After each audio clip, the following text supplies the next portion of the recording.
வணக்கம். இது வயது கணக்கு. குமாரின் வயது அவரின் மகனின் வயதை போல் 5 மடங்கு. மகனுடைய வயதை அப்போ என்னன்னு எடுத்துக்கிறணும்? மகனின் வயதை எக்ஸ்ன்னு எடுத்துக்கிறணும். சரி, எக்ஸ்ன்னு எடுத்துக்கிறணும்.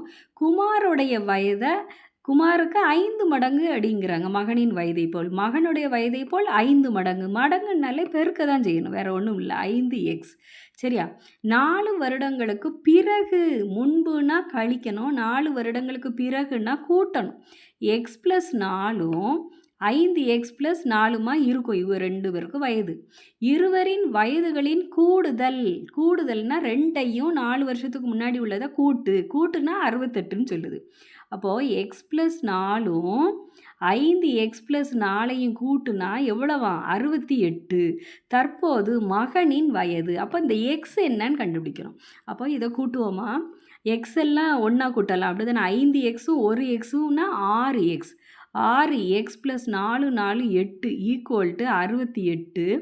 6x ஈக்குவல் டு 68 கழித்தல் 8. இது கூட்டல், ஈக்குவல்ட்டுக்கு அங்கே போகும்போது கழித்தல் வரும். அப்போ 68ல் 8 போச்சுன்னா எவ்வளவு? 60. 6x equal to 60. X equal to 60/6. X equal to எவ்வளோ வரும்? 1 10 60. அப்போ 10.